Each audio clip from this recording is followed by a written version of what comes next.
اعوذ باللہ من شرور انفسنا ومن سیئات اعمالنا من يهده الله فلا مضل له ومن يضلل فلا هادي له واشهد ان لا اله الا الله وحده لا شريك له واشهد ان محمدا عبده ورسوله يا ايها الذين امنوا اتقوا الله حق تقاته ولا تموتن الا وانتم مسلمون يا أيها الناس اتقوا ربكم الذي خلقكم من نفس واحدة وخلق منها زوجها وبث منهما رجالا كثيرا ونساء واتقوا الله الذي تساءلون به والأرحام إن الله كان عليكم رقيبا يا أيها الذين آمنوا اتقوا الله وقولوا قولا سديدا يصلح لكم أعمالكم ويغفر لكم ذنوبكم ومن يطع الله ورسوله فقد فاز فوزا عظيما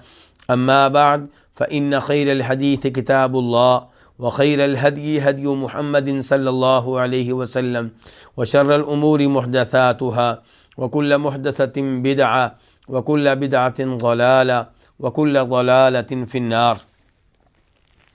الوافی بما فی الصحیحین، یہ وہ عظیم کتاب ہے جو صحیح بخاری اور صحیح مسلم کی احادیث پہ مشتمل ہے. کتاب کے مؤلف نے کوشش کی ہے کہ اس کتاب میں احادیث کا تکرار نہ ہو، اس لیے احادیث کی تعداد 2000 سے کم ہے، اور ان میں سے 1235 حدیثیں اللہ کے فضل و کرم سے ہم پڑھ چکے ہیں، اور کچھ ہی حدیثیں باقی رہ گئی ہیں. کتاب کے مؤلف نے 10 مقاصد میں تقسیم کیا ہے. ان میں سے 5واں مقصد الحاجات الضروریہ، انسان کی ان حاجات پہ مشتمل ہے جو ضروری ہیں. تو جو انسان کی ضروری حاجات ہیں، لازمی حاجات ہیں، ان کے بارے میں جو احادیث ہیں ان کا تذکرہ ہو رہا ہے. اور اس ضمن میں تیسری کتاب ہے کتاب الطب والرؤیا. یہ وہ کتاب ہے جس کا تعلق طب کے مسائل سے ہے، میڈیکل کے مسائل سے ہے، اور خوابوں وغیرہ سے ہے، اور جادو، یہ سارا موضوع اس میں چل رہا ہے. اس میں دوسری فصل جو ہے وہ کس بارے میں ہے؟ الطب والرقا والسحر، طب کے بارے میں، دم وغیرہ کے بارے میں، اور جادو کے بارے میں. اور اس دوسری فصل میں اس وقت ہم 21واں باب شروع کریں گے. باب وصایا صحیہ عامہ.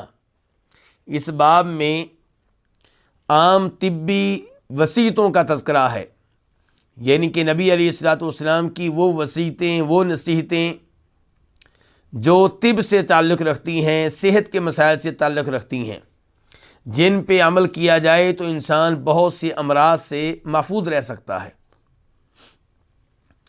تو اس ضمن میں جو احادیث ہیں وہ یا تو ہم پڑھ چکے ہیں بلکہ پڑھ چکے ہیں، اس لیے ان کے نمبر دے دیے گئے ہیں اور اشارہ کر دیا گیا ہے کہ وہ احادیث آپ دیکھ لیں. ان احادیث میں نبی علیہ الصلوۃ والسلام نے ایسی وصیتیں کی ہیں جن کا تعلق ہماری صحت سے ہے اور ہمارے علاج وغیرہ سے ہے، طب سے ہے، احتیاط سے ہے، پرہیز سے ہے. ان میں سے ایک حدیث ہے 272. اب 272 جو حدیث ہے وہ ہم پڑھ چکے ہیں، تو میں اس کی طرف اشارہ کر دوں گا.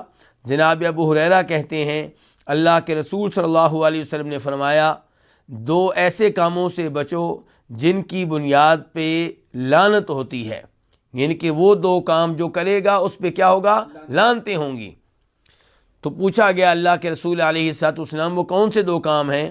فرمایا نمبر 1 لوگوں کے راستے میں پخانہ وغیرہ کرنا، نمبر 2 لوگوں کے سائے میں پخانہ کرنا، یعنی کہ جہاں سے لوگ گزرتے ہیں، لوگوں کی گزرگاہ ہے، اس پہ آپ پخانہ نہ کریں. کیوں؟ پخانہ ہوگا، پلید چیز ہے، گندگی ہے، جو لوگ گزریں گے ان کی صحت پہ برا اثر پڑے گا.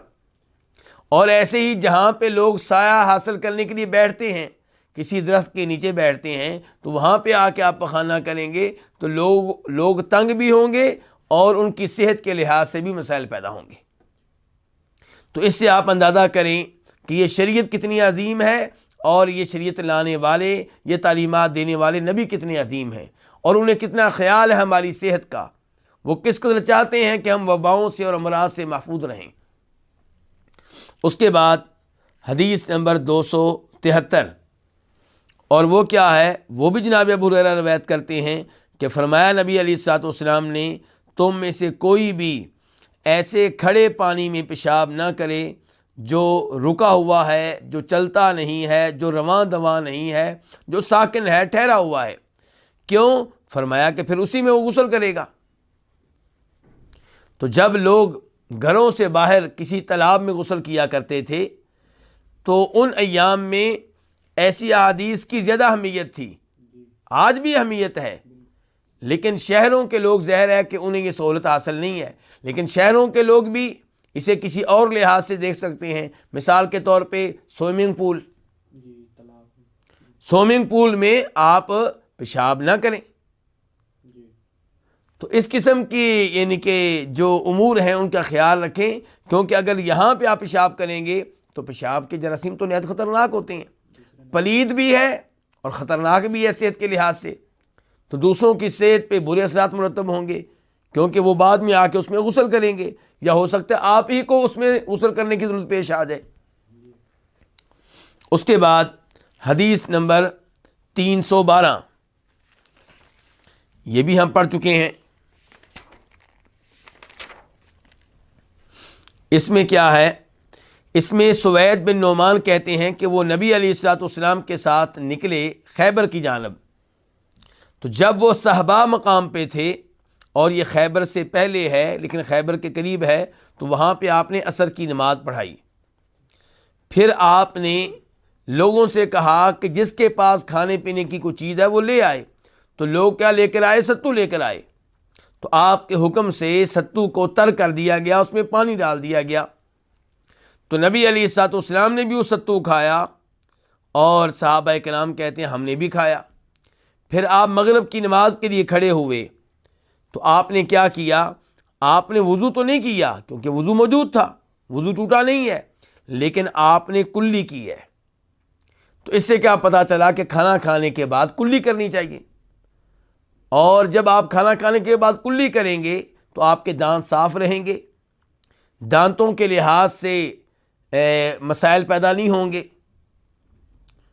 دانتوں میں کیڑا نہیں لگے گا، ورنہ دانت کی درد ہر کوئی جانتا ہے کتنی شدید ہوتی ہے، لیکن شریعت پہ عمل کرتے ہوئے مسواک کا بھی اہتمام کیا جائے اور کھانے کے بعد کلی کا بھی اہتمام کیا جائے تو صحت کے لحاظ سے بہت اچھا ہے۔ اس کے علاوہ حدیث نمبر 330، حدیث نمبر 330 میں کیا ہے وہ بھی آپ کے سامنے رکھتا ہوں۔ یہ جناب ابو ہریرہ روایت کرتے ہیں کہ فرمایا نبی علیہ الصلوۃ والسلام نے کہ ہر مسلمان کو چاہیے کہ 7 دنوں میں کسی دن غسل کرے، غسل میں اپنا سر دھوئے، اپنا جسم دھوئے۔ اور نسائی شریف میں نبی علیہ السلام نے فرمایا کہ جمعہ کے دن، تو اس سے پتہ چلا کہ ہفتے میں کم از کم ایک بار غسل کرنا چاہیے، اور جس پہ جمعہ واجب ہے وہ مسافر نہیں ہے اور بیمار بھی نہیں ہے، تو وہ پھر کس دن غسل کرے؟ جمعہ کے دن کرے۔ تو بہرحال شریعت چاہتی ہے ہفتے میں ایک بار آپ غسل کریں، اچھی طرح غسل کریں، اس کے علاوہ بھی کریں لیکن کم از کم ایک بار کریں۔ تو اس سے کیا ہوگا؟ آپ کی صحت بھی اچھی رہے گی اور دوسرے بھی آپ کی طرف سے آنے والے امراض اور وباؤں سے محفوظ رہیں گے۔ تو یہ ہیں تعلیمات کس معاملے میں؟ صحت کے معاملے میں، طب کے معاملے میں نبی علیہ السلام کی شاندار تعلیمات۔ اس کے بعد ہم بڑھتے ہیں باب نمبر 22 کی طرف۔ یہ باب کیا ہے؟ باب تحریم الکہانہ۔ اس میں وضاحت ہوگی اس بات کی کہ کہانت جو ہے وہ حرام ہے۔ کہانت کسے کہتے ہیں؟ غیب کی خبریں بتانے کا دعویٰ کرنا، غیب کی خبریں بتانے کا دعویٰ کرنا۔ حدیث نمبر 1236، 1236 میم۔ اس حدیث کو روایت کرنے والے امام کون سے ہیں؟ امام مسلم۔ عن صفیہ، روایت ہے صفیہ سے. یہ کون ہیں؟ جناب عبداللہ بن عمر کی وائف اور ابو عبید بن مسعود الثقفی کی بیٹی. تو ان سے روایت ہے. اور یہ کس سے روایت کرتی ہیں؟ عن بعض ازواج النبی صلی اللہ علیہ وسلم، یہ روایت کرتی ہیں نبی علیہ الصلوۃ والسلام کی کسی بیوی سے، اور وہ بیوی روایت کرتی ہیں نبی علیہ الصلوۃ والسلام سے. وہ کیا حدیث ہے ابھی اس کا تذکرہ کرتا ہوں، لیکن یہاں پہ یہ ایک مسئلہ ہے کہ صفیہ روایت کرتی ہیں آپ کی کسی بیوی سے. کون سی بیوی سے؟ اس معاملے میں شک ہوا ہے اس کو جو صفیہ سے نیچے ہیں. وہ ایک راوی ہیں نافع. نافع عبداللہ بن عمر کے آزاد کردہ غلام، صفیہ عبداللہ بن عمر کی کیا ہے؟ وائف. اور نافع کے عبداللہ بن عمر کے غلام. اور بہت سی احادیث عبداللہ بن عمر سے روایت کرنے والے کون ہیں؟ نافع ہیں. نافع سے روایات عام طور پہ نقل کرتے ہیں عبداللہ بن عمر سے عام طور پہ روایات نقل کرتے ہیں نافع یا پھر ان کے بیٹے سالم بن عبداللہ بن عمر. تو یہاں پہ بھی نافع راوی ہیں. نافع بھول گئے ہیں کہ صفیہ نے آپ کی کس وائف کا نام لیا تھا. کبھی وہ کہتے ہیں کہ حفصہ، سیدہ حفصہ رضی اللہ تعالی عنہن جمیعا، اور کبھی وہ کہتے ہیں کہ ام المؤمنین عائشہ، اور کبھی وہ اس انداز سے ذکر کرتے ہیں کہ آپ کی کسی بیوی سے، کہ اس کا نام ذکر نہیں کرتے. لیکن کیا اس وجہ سے حدیث کی صحت پہ کوئی اثر پڑے گا؟ نہیں، حدیث کی صحت پہ اثر نہیں پڑے گا، کیونکہ صحابی کوئی بھی ہوں سب کے سب قابل اعتماد ہیں، قابل اعتبار ہیں. ان میں سے کوئی بھی ایسا نہیں ہے جس پہ کسی قسم کا شک و شبہ کیا جا سکے. سب کے سب عادل. اس لیے صفیہ یہ روایت حفصہ سے کرتی ہوں یا سیدہ عائشہ سے کرتی ہوں یا کسی اور آپ کی وائف سے کرتی ہوں تو کوئی حدیث کی صحت پہ اثر نہیں پڑے گا. اب حدیث کے الفاظ کیا ہیں؟ کیا فرماتے ہیں نبی علیہ الصلوۃ والسلام؟ من اتی عرافا فسألہ عن شیء لم تقبل له صلاة 40 لیلہ. جو کسی عراف کے پاس آیا. کس کے پاس آیا؟ عراف کے پاس آیا. عراف کسے کہتے ہیں؟ جو غیب کی خبریں دینے کا دعویٰ کرے. امام خطابی اس کے بارے میں کہتے ہیں کہ یہ وہ شخص ہوتا ہے جو یہ بتاتا ہے کہ جو چیز آپ کی چوری ہوئی ہے وہ کہاں پہ ہے، جو چیز آپ کی گم ہوئی ہے وہ کہاں پہ ہے. یعنی کہ ایسا دعویٰ اگر غیبی طور پہ کیا جائے کہ میں غیب کی خبریں جانتا ہوں تو اس کو کیا کہتے ہیں؟ اس کو عراف کہتے ہیں. اور عراف جو ہے یہ کاہن کی اقسام میں سے قسم ہے. غیب کی خبریں بتانے والے کئی طرح کے لوگ ہوتے ہیں، ان میں سے ایک عراف ہے. نجومی بھی انہی میں سے ہوتے ہیں، ستاروں کے ذریعے خبریں بتانے کا دعویٰ کرنے والے اور دیگر کئی لوگ. تو جو بھی غیب کی خبریں بتانے کا دعویٰ کرے وہ کیا ہوا؟ کاہن ہوا. اور وہ طرح طرح کے لوگ ہوتے ہیں. تو فرمایا من اتی عرافا، تو جو آئے کسی ایسے شخص کے پاس جو غیب کی خبریں بتانے کا دعویٰ کرے، سنانے کا دعویٰ کرے، فسألہ عن شیء، تو اس سے سوال کرے کسی غیبی امر کے بارے میں، تو لم تقبل لہ صلاة 40 لیلہ، تو اس کی 40 راتوں کی نمازیں قبول نہیں ہوں گی. یعنی کہ 40 دن اور 40 راتوں کی نماز قبول نہیں ہوگی. اس سے آپ اندازہ کریں کہ کسی کاہن سے، غیبی باتیں بتانے کا دعویٰ کرنے والے سے رابطہ کرنا کتنا بڑا جرم ہے. اور آج لوگ کہتے ہیں جی فلاں پیر صاحب غیبی باتیں بتاتے ہیں، فلاں بابا جی غیبی باتیں بتاتے ہیں، اور لوگ ان سے متاثر ہو رہے ہوتے ہیں. حالانکہ جب کوئی یہ اشارہ بھی دے دے کہ میں غیبی باتیں بتا سکتا ہوں تو آپ یقین کر لیں کہ یہ شیطان ہے. کیونکہ اللہ رب العزت کا کلام غلط نہیں ہو سکتا. اللہ نے کہہ دیا قُل لَا يَعْلَمُ مَنْ فِي السَّمَاوَاتِ وَالْأَرْضِ الْغَيْبَ إِلَّا اللَّهُ. اللہ کے سوا کوئی بھی عالم الغیب نہیں ہے. اب اگر کوئی یہ کہتا ہے کہ میں غیب کی باتیں بتا سکتا ہوں تو پتہ چلا کہ یہ جھوٹا ہے، کیونکہ اللہ سچے ہیں. لیکن لوگ شکوک و شبہات کا شکار ہو جاتے ہیں کہ آخر اسے کیسے پتہ چل گیا. کئی دفعہ یہ تکا ہوتا ہے، اور کئی دفعہ جن جو آسمان کی باتیں سننے کی کوشش کرتے ہیں ان کے کانوں میں کوئی نہ کوئی بات پڑ جاتی ہے. کون سی بات؟ جو انہوں نے فرشتوں سے سنی ہوتی ہے، جب فرشتے آپس میں گفتگو کر رہے ہوتے ہیں. اور یہ اللہ کی مرضی کے خلاف نہیں ہوتا. ایسا نہیں ہے کہ شیطان نعوذ باللہ اتنے طاقتور ہیں کہ اللہ کی مشیت کے بغیر سن لیتے ہیں. نہیں، یہ آزمائش ہوتی ہے ان کی بھی اور میری اور آپ کی بھی. اللہ رب العزت نے ابلیس کو ختم کیوں نہیں کیا؟ اسے وسوسہ ڈالنے کی اجازت کیوں دے رکھی ہے؟ میرا اور آپ کا امتحان ہے کہ ہم رحمان کی سنتے ہیں یا شیطان کی سنتے ہیں. ایسے ہی یہ معاملہ ہے کہ جن جو ہیں وہ ایک دوسرے کے کندھے پہ کھڑے آسمانوں تک جا رہے ہیں، اور آسمان والے فرشتے جب آپس میں گفتگو کر رہے ہوتے ہیں تو ان کی باتوں میں سے کوئی نہ کوئی بات اس جن کے کانوں میں پڑ جاتی ہے جو آسمان کے قریب ہوتا ہے. پھر شہاب ثاقب اس کا پیچھا کرتا ہے.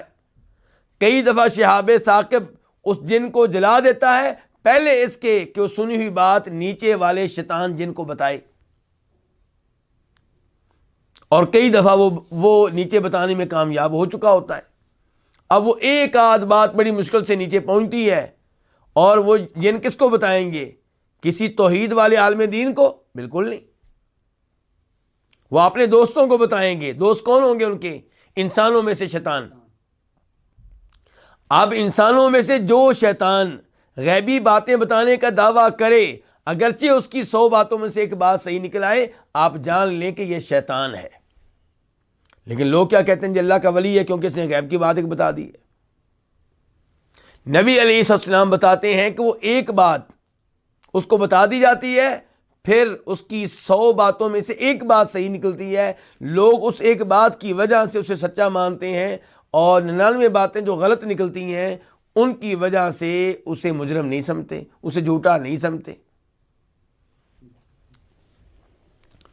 تو یہ ہے کہ آپ اگر کسی ایسے شخص کے پاس جاتے ہیں، آپ کا رشتہ دار جاتا ہے، آپ کا دوست جاتا ہے، تو اسے معلوم ہونا چاہیے کہ 40 دن تک اس کی نماز قبول نہیں ہوگی.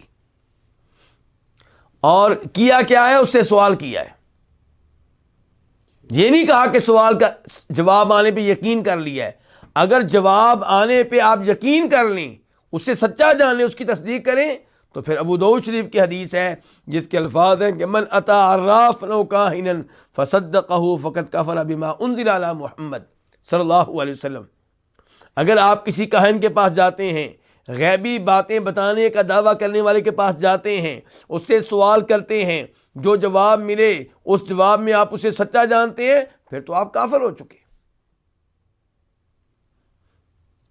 کفر ہوا نا. اللہ نے کہا تھا عالم الغیب کوئی نہیں ہے، آپ نے اس کو عالم الغیب مان لیا، کافر تو آپ ہوئے. تو اس لیے ان لوگوں سے دور رہنا چاہیے اور ان سے کبھی بھی متاثر نہیں ہونا چاہیے. آپ فیصلہ کر لیں کہ یہ سچے ہیں کہ اللہ سچا. جب اللہ سچا ہے تو پھر ان کے بارے میں آپ کے ذہن میں شکوک و شبہات کیوں پیدا ہوتے ہیں؟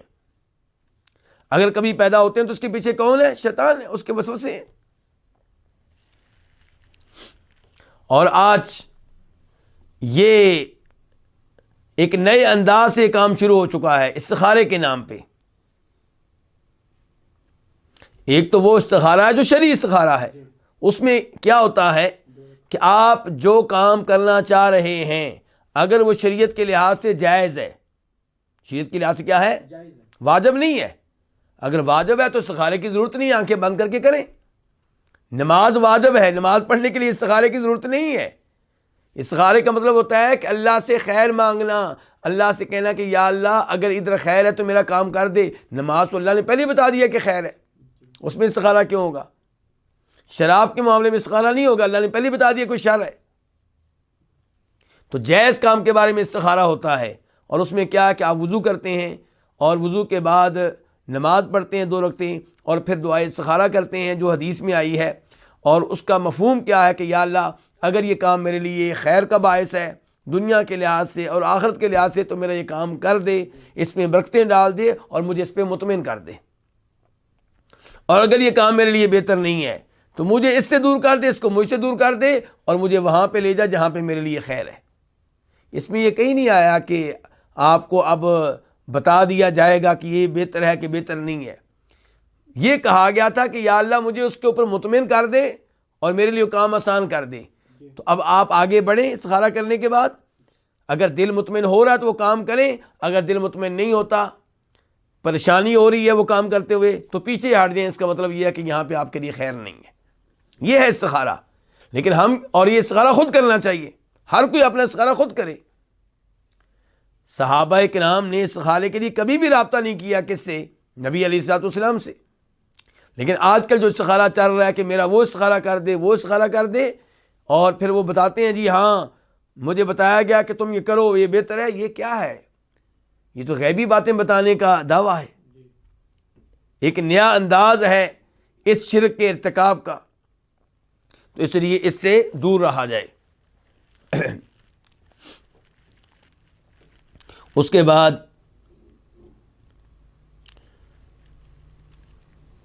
باب نمبر 23، باب تحریم السحری، یہ باب ہے جادو کی حرمت کے بارے میں۔ اس باب میں بیان ہوگا کہ جادو کیا ہے، حرام ہے، جادو درست نہیں ہے، جادو کے عمل سے دور رہنا چاہیے۔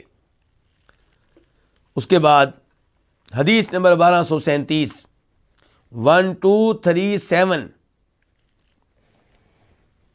قاف، اس حدیث کے بیان کرنے پہ اتفاق ہے، کس کا؟ امام بخاری کا اور امام مسلم کا، یعنی کہ دونوں نے اس حدیث کو اپنی اپنی حدیث کی کتب میں درج کیا ہے۔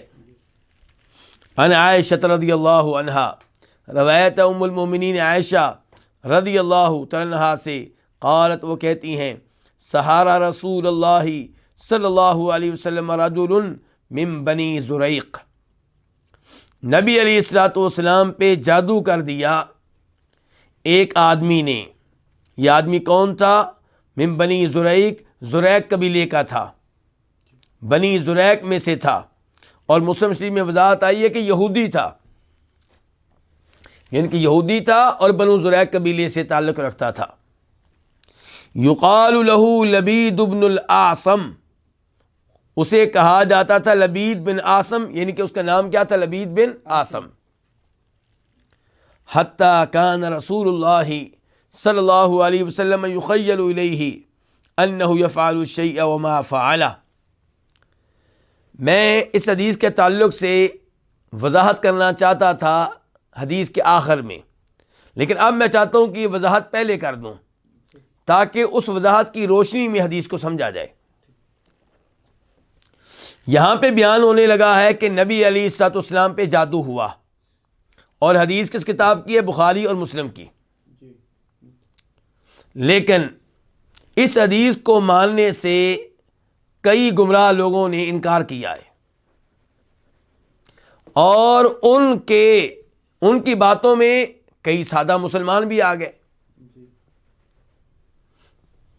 حالانکہ بنیادی طور پہ ایسی حدیث کے انکار کا دروازہ کھولنے والے کون ہیں؟ معتزلہ، گمراہ ترین فرقہ، عقل پرست، کئی ایک احادیث کا انکار کرنے والے۔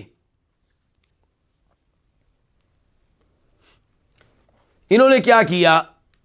انہوں نے اس حدیث کا انکار کیا، اور انکار کرنے والوں میں ایک معتزلی بڑے گزرے ہیں، نظام وہ ہیں، اور ایسے ہی ایک ہیں ابو بکر الاسم۔ یہ لوگ جو ہیں اس حدیث کا انکار کرتے ہیں۔ کیوں؟ کہتے ہیں کہ قرآن کے خلاف ہے۔ کس کے خلاف ہے؟ قرآن کے۔ پہلے نمبر پہ کہا گیا کہ یہ قرآن کے خلاف ہے، اور بھی شبہات ہیں۔ قرآن کے کیسے خلاف ہے؟ کہتے ہیں کہ آپ دیکھیں سورہ فرقان کی آیت نمبر 8، اللہ تعالیٰ کہتے ہیں وقال الظالمون ان تتبعون الا رجلا مسحورا، ظالموں نے کہا نبی علیہ الصلوۃ والسلام کے بارے میں کن سے کہا؟ مسلمانوں سے. ظالموں نے، ان کے کافروں نے مسلمانوں سے کہا کس کے بارے میں؟ نبی علیہ السلام کے بارے میں، کہ تم ایک ایسے شخص کی پیروی کر رہے ہو، اس کے پیچھے لگے ہوئے ہو، اس پہ ایمان لائے وہ جس کے اوپر جادو ہو چکا ہے. جس کے اوپر کیا ہو چکا ہے؟ تو یہ معتزلی کہتے ہیں، یہ گمراہ لوگ کہتے ہیں کہ اگر ہم مان لیں اس حدیث کے مطابق کہ اللہ کے رسول پہ جادو ہوا تھا، پھر تو کافروں کی بات صحیح نکلی. کافروں نے مسلمانوں سے کیا کہا تھا؟ کہ تم ایک ایسے آدمی پہ ایمان لائے ہوئے ہو، اس کا کلمہ پڑھے ہوئے ہو جس کے اوپر کیا ہو چکا ہے؟ جادو ہو چکا ہے. تو مسلمان بھی اس حدیث پہ ایمان لائیں تو مسلمان تو پھر وہی بات کہہ رہے ہیں جو اہل مکہ نے کہی تھی، جو کافروں نے کہی تھی. تو یہ کیا ہے؟ پہلا شبہ. دوسرا ان کا شبہ کیا ہے کہ اگر ہم مان لیں کہ نبی علیہ السلام پہ جادو ہوا تھا تو پھر تو اعتماد اٹھ جائے گا آپ کے لائے ہوئے دین سے. جس آدمی پہ جادو ہو چکا تھا، جادو کے اثرات جس انسان پہ ہوئے، اس کی باتوں پہ ہم یقین کیسے کریں؟ جادو کے پیچھے تو شیطان ہوتے ہیں.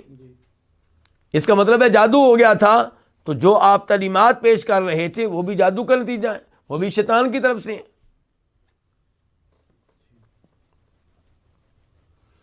اس کے علاوہ بھی کئی شبہات ہیں. تو یہاں پہ اس بارے میں کچھ گفتگو میں آپ کے سامنے رکھنا چاہوں گا. امام ابن القیم رحمہ اللہ نے اپنی کتاب زاد المعاد میں اور بدائع الفوائد میں، اور حافظ ابن حجر نے فتح الباری میں ایسے لوگوں کے اوپر خوب رد کیا ہے. اور یاد رکھیے گا یہ لوگ نہایت خطرناک ہیں، آج بھی موجود ہیں. آپ جاوید احمد غامدی کو لے لیں، جاوید احمد غامدی کے استاد امین احسن اصلاحی کو لے لیں، پیچھے آپ چلے جائیں حمید الدین فراہی کی طرف. یہ لوگ بہت سے مسائل میں وہی رائے اپنائے ہوئے ہیں جو معتزلہ کی تھی، اور اپنی طرف سے یہ سمجھتے ہیں کہ ہم قرآن کا دفاع کر رہے ہیں. کیا کر رہے ہیں؟ قرآن کا دفاع کر رہے ہیں.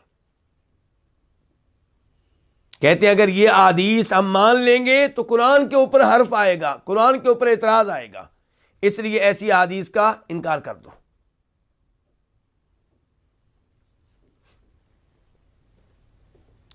تو امام ابن القیم رحمہ اللہ نے اور حافظ ابن حجر رحمہ اللہ نے ان امور کو واضح کیا ہے. اب آپ ان کا پہلا اعتراض کیا تھا کہ ان تتبعون الا رجلا مسحورا، کہ یہ تو کافروں نے نعرہ لگایا تھا کہ تمہارا جو نبی ہے وہ سحر زدہ ہے، اس کے اوپر جادو ہوا ہے. اور حدیث بھی یہی کہتی ہے. تو ہماری گزارش یہ ہے کہ جو کچھ وہ کہتے تھے اور جو حدیث کہتی ہے، اس میں آسمان زمین جتنا فرق ہے، اس سے بھی زیادہ فرق ہے. وہ کہنا چاہتے تھے کہ اس شخص کے اوپر جادو ہوا ہے اور اس نے جادو کے زیر اثر نبی ہونے کا دعویٰ کر دیا ہے، اور جادو کے زیر اثر یہ وہ کلام پیش کر رہا ہے جس کو یہ قرآن کہتا ہے اور اللہ کا کلام کہتا ہے. یعنی کہ سارا کچھ جو ہے وہ کیا ہے؟ جادو ہے. یعنی کہ نبوت کا دعویٰ جادو، قرآن کی 114 صورتیں کیا ہے؟ جادو. جو بھی تعلیمات ہیں اس کے پیچھے کیا ہے؟ جادو. جبکہ حدیث کیا بتا رہی ہے کہ آپ ایک دفعہ عارضی طور پہ جادو کا شکار ہوئے. کس کا شکار ہوئے؟ جادو کا. یہ نہیں ہے کہ پوری نبوت جادو کا نتیجہ ہے، پورا دین جادو کا نتیجہ ہے. صرف یہ بتایا جا رہا ہے کہ ایک دفعہ آپ پہ جادو کا حملہ ہوا اور جادو کرنے والے اس حملے میں کچھ نہ کچھ کامیاب ہوئے. تو یہ ایسے ہی ہے جیسے آپ دیگر آزمائشوں میں اور امراض میں مبتلا ہوئے. کیا آپ کو ایسا گوشت نہیں کھلایا گیا جس میں زہر تھا؟ کیا احد کی لڑائی میں آپ کے دانت شہید نہیں ہوئے؟ آپ کا چہرہ زخمی نہیں ہوا؟ تو جیسے وہ آزمائشیں آئیں ایسے یہ آزمائش آئی۔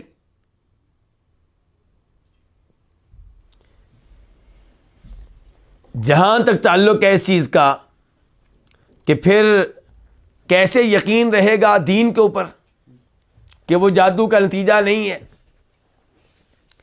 تو گزارش یہ ہے کہ آپ پہ جو جادو ہوا اس نے دین کے اوپر کوئی اثر نہیں ڈالا، آپ کی دنیا کے اوپر اثر ڈالا ہے۔ دین کے لحاظ سے آپ معصوم ہیں، دین کے لحاظ سے آپ کیا ہیں؟ معصوم ہیں۔ شریعت کے اوپر، دین کے اوپر، تبلیغ کے اوپر کوئی اثر نہیں پڑا اس جادو کا۔ اس جادو کا اثر پڑا ہے تو آپ کی دنیا پہ پڑا ہے، اور دنیا کے بھی معمولی سے حصے پہ پڑا ہے۔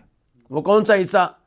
کہ آپ یہ سمجھتے تھے کہ میں نے اپنی بیگم سے تعلق قائم کیا ہے، جبکہ آپ نے کیا نہیں ہوتا تھا۔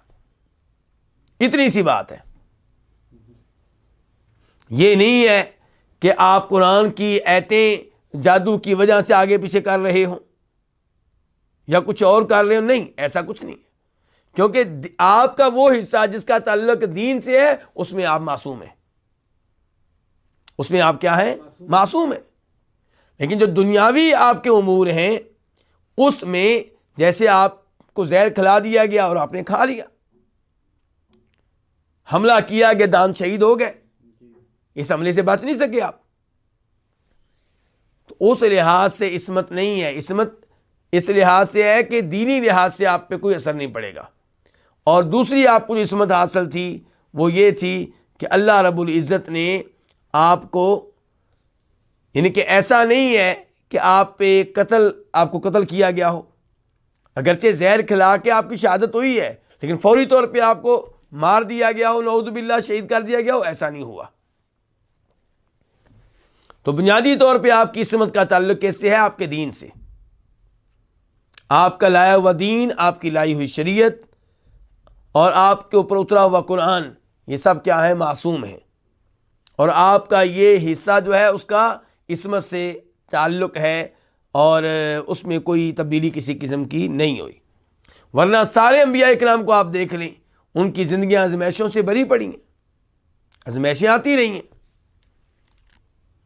تو ایسے ہی نبی علیہ الصلوۃ والسلام کے اوپر یہ جادو ہوا ہے، اور اس جادو کا دین کے اوپر کوئی تعلق نہیں ہے۔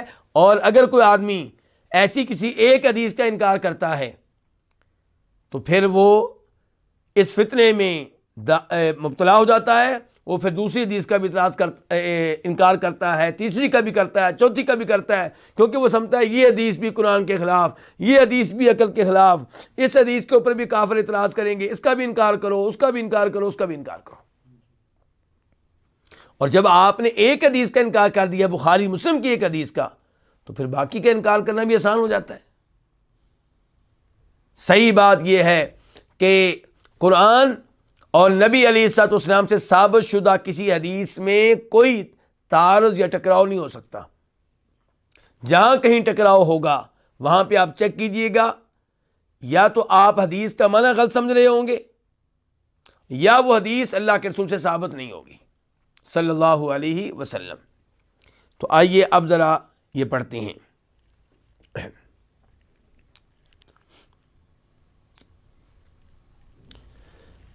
ام المومنین عائشہ سے روایت ہے، وہ کہتی ہیں کہ سہارا رسول اللہ صلی اللہ علیہ وسلم رجل من بنی زریق، کہ بنو زریق میں سے ایک آدمی نے نبی علیہ الصلوۃ والسلام پہ جادو کر دیا۔ یقال له لبید بن العاصم، اسے کیا کہا جاتا تھا؟ لبید بن عاصم۔ حتی کان رسول اللہ صلی اللہ علیہ وسلم یخیل الیہ انہ یفعل الشیء وما فعلہ، حتیٰ کہ نبی علیہ الصلوۃ والسلام کو یہ خیال ہوتا کہ آپ کوئی کام کر رہے ہیں، وما فعلہ، جب کہ آپ نے وہ کام نہیں کیا ہوتا تھا۔ اور اسی کی وجہ دوسری روایت میں آئی ہے، سفیان بن عیینہ کی روایت میں، کہ آپ یہ خیال کرتے تھے کہ آپ اپنی بیویوں کے پاس آئے ہیں، ان سے تعلق قائم کیا ہے، جب کہ آپ نے ایسا کیا نہیں ہوتا تھا۔ یہ ہے جادو کا اثر جو آپ کے اوپر ہوا۔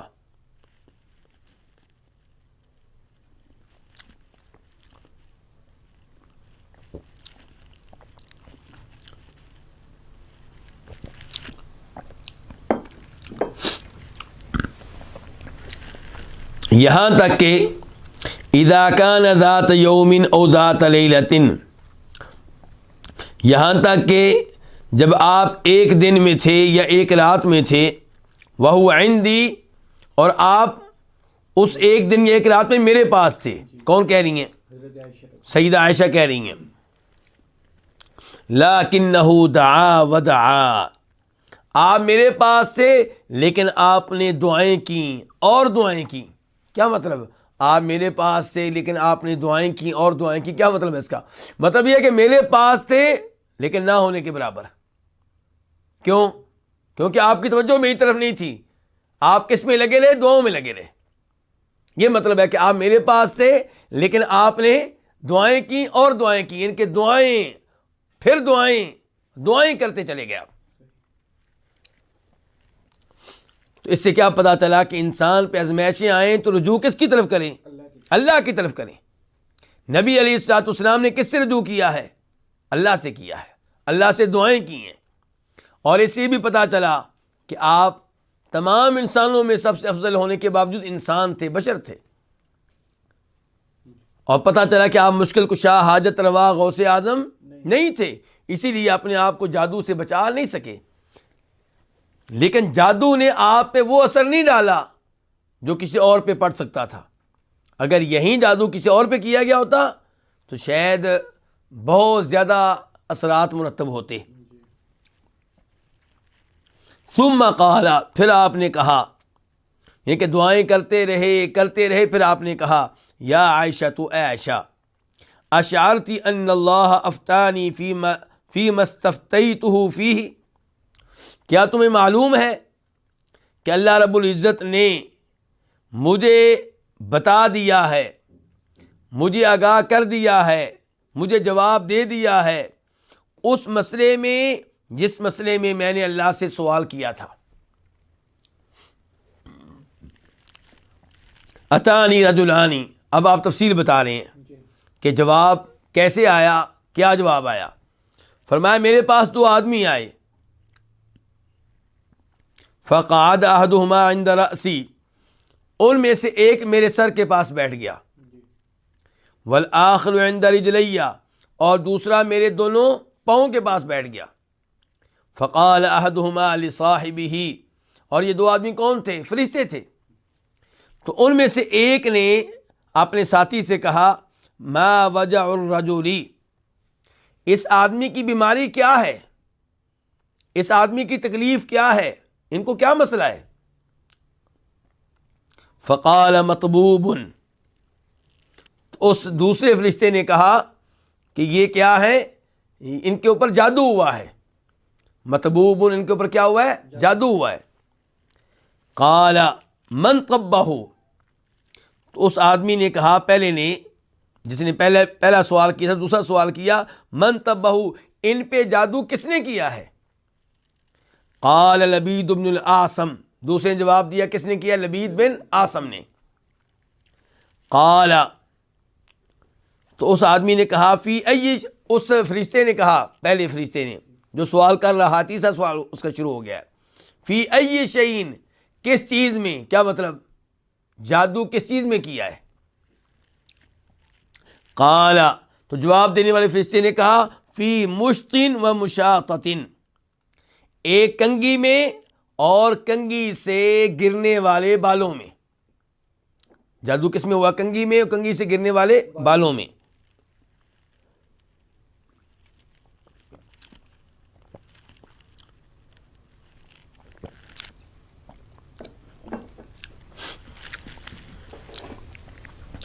وجفی طلع نخلۃ ذکر، اور کھجور کے گھابا، تل کا معنی کیا ہے؟ گھابا. کھجور کا خوشہ، کھجور کا گھابا، کھجور کے خوشے کے نر غلاف میں. ہم سب جانتے ہیں کہ کھجوروں میں اور کئی اور پھلوں میں کیا کی جاتی؟ پیوند کاری. پیوند کاری کا مطلب کیا ہوتا ہے؟ نر کو مادہ سے ملا دینا، مذکر کو مؤنث سے ملا دینا. یعنی کہ درختوں میں بھی یہ سسٹم ہوتا ہے کہ یہ مذکر ہے، یہ مؤنث ہے، یہ نر ہے، یہ مادہ ہے. تو اس لیے یہاں پہ کیا تذکرہ آیا ہے؟ کھجور کے گھابے کے غلاف میں، لیکن وہ کیا ہے؟ وہ مذکر ہے. قال وَأَيْنَ هُوَ، تو سوال کرنے والے نے اب سوال کیا کہ وہ کہاں پہ ہے؟ یہ جو جادو ہے اور یہ پورا جو جادو کا یہ سامان جو جادو کیا گیا کہاں پہ ہے؟ قال فی بئر ذروان، ذروان نامی کنویں میں. کس کنویں میں؟ ذروان. اور یہ کنواں کہاں تھا؟ مدینہ میں تھا. اور یہ کنواں کن کا تھا؟ بنو زریق کا تھا، بنو زریق کے باغ میں تھا. جس قبیلے سے اس آدمی کا تعلق ہے، کس کا؟ لبید بن عاصم کا. فَأَتَاهَا رسول اللہ صلی اللہ علیہ وسلم فی ناس من اصحابی، تو نبی علیہ الصلوۃ والسلام اس کنویں کے پاس آئے، اس کنویں پہ آئے اپنے صحابہ کرام میں سے کچھ لوگوں میں، کچھ لوگوں کے ساتھ مل کے آپ اس کنویں پہ آئے. فجاء، تو آپ آئے، فقال، تو آپ نے کہا، جب واپس آئے تو آپ نے کہا، یا عائشہ، تو اے عائشہ، کأن ماءها نقاعۃ الحناء، گویا کہ اس کا پانی، کس کا؟ اس کنویں کا. اس کنویں کا پانی نقاعۃ الحناء، گویا کہ مہندی کا نچوڑ ہے. یعنی کہ اس کا پانی ایسے سرخ ہے جیسے مہندی کا کیا ہوتا ہے؟ نچوڑ ہوتا ہے. جب آپ نے مہندی لگائی ہو تو مہندی کو صاف کریں تو پانی کس رنگ کا ہو جاتا ہے؟ تو کأن ماءها نقاعۃ الحناء، گویا کہ اس کا پانی مہندی کا کیا ہے؟ نچوڑ ہے. او کأن رؤوس نخلها رؤوس الشیاطین، یا اس کے کھجوروں کے سر شیطانوں کے سر ہیں. یعنی کہ کنویں کے ارد گرد جو کھجوریں لگی ہوئی ہیں وہ اتنی بدصورت اور خوفناک ہیں جیسے شیطانوں کے سر ہوں. اور پانی اس کا جو تھا وہ مہندی کے رنگ کا کیوں ہو چکا تھا؟ سرخ رنگ کا کیوں ہو چکا تھا؟ اس بارے میں علماء کرام میں سے کئی ایک کا خیال ہے کہ شاید اس جادو کے سامان کی وجہ سے. قلت، میں نے کہا، یا رسول اللہ، اللہ کے رسول، افلا استخرجتہ، آپ نے اس جادو کو نکال کیوں نہ دیا؟ آپ اس کو وہاں سے نکالتے.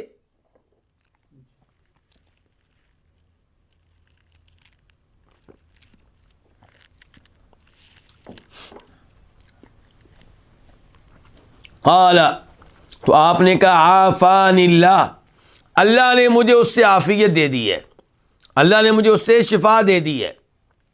فَكَرِهْتُ أَنْ أُصَوِّرَ عَلَى النَّاسِ فِيهِ شَرًّا، تو میں نے ناپسند جانا اس بات کو کہ میں لوگوں میں شر کو بھڑکاؤں. یعنی کہ میں اچھا نہیں سمجھتا کہ اب میں اس سامان کو نکالوں، منافقین بھی اس کو دیکھیں اور ان کے ذہن میں بھی آ جائے کہ ہم جادو سیکھیں اور پھر وہ مسلمانوں کو تنگ کریں اور ان کے اوپر جادو کرنے کی کوشش کریں. تو اس لیے میں نے یہ دروازہ بند کر دیا ہے. چنانچہ آپ نے کیا کیا؟ فَأَمَرَ بِهَا، آپ نے اس کنویں کے بارے میں حکم دیا. فَدُفِنَتْ، اس کو دفن کر دیا گیا.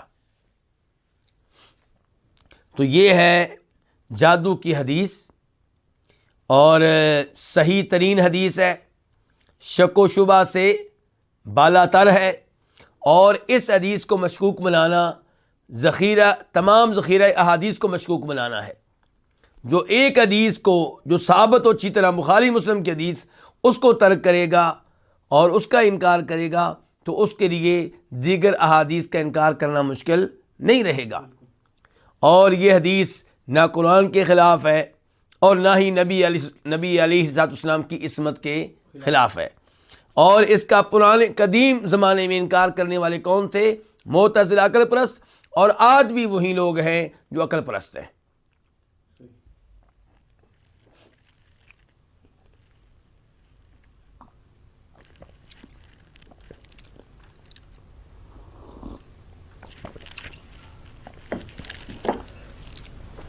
اس کے بعد کتاب کے مؤلف کہتے ہیں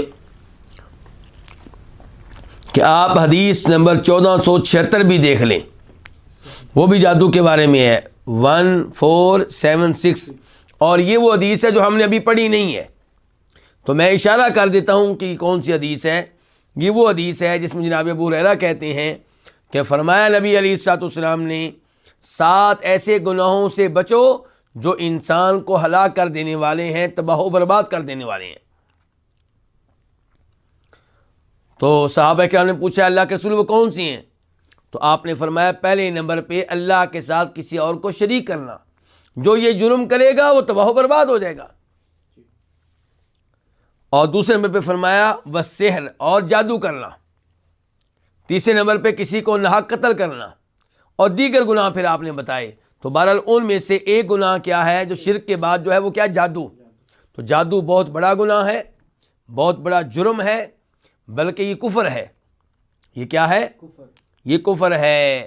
جادو اختیار کرنے والا کیا ہو جاتا ہے؟ کافر ہو جاتا ہے۔ تو اس لیے جادو سیکھنا، جادو کرنا، جادو کروانا، یہ سب بڑے خطرناک قسم کے جرائم ہیں۔ اور اگر کسی پہ جادو ہو جائے تو وہ اللہ تعالیٰ سے رجوع کرے، جیسے نبی علیہ السلام نے اللہ سے رجوع کیا تھا، اللہ تعالیٰ سے دعائیں کرے۔ اور دیگر احادیث سے یہ بھی ثابت ہے کہ جادو کا دم ہے کیا؟ سورہ فلق، سورہ ناس، ان کی تلاوت کریں، اور گھروں میں پیشگی طور پہ سورہ بقرہ کی تلاوت کرتے رہا کریں، تاکہ آپ کے گھر میں شیطان داخل نہ ہونے پائیں۔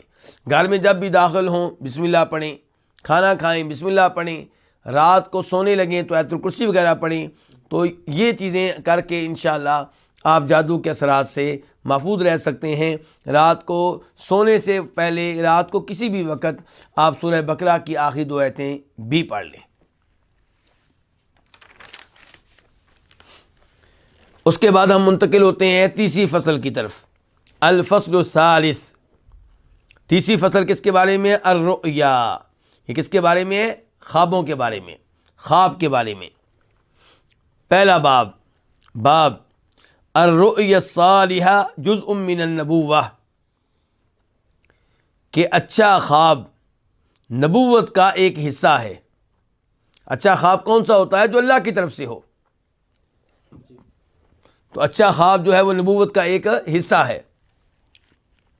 حدیث نمبر 1238، 1238 قاف۔ اس حدیث کے بیان کرنے پہ اتفاق ہے کس کا؟ امام بخاری کا اور امام مسلم کا۔ عن ابی ہریرہ رضی اللہ عنہ، روایت ہے جناب ابو ہریرہ رضی اللہ تعالی عنہ سے، ان رسول اللہ صلی اللہ علیہ وسلم قال، کہ بے شک رسول اللہ صلی اللہ علیہ وسلم نے فرمایا، رؤی المؤمن جزء من 46 جزءا من النبوہ، کہ مومن کا خواب، کیا لفظ بولا آپ نے؟ مومن کا خواب۔ اور دوسری حدیث میں آپ نے یہاں پہ لفظ بولا ہے کہ الرؤیا الصالحہ، اچھا خواب۔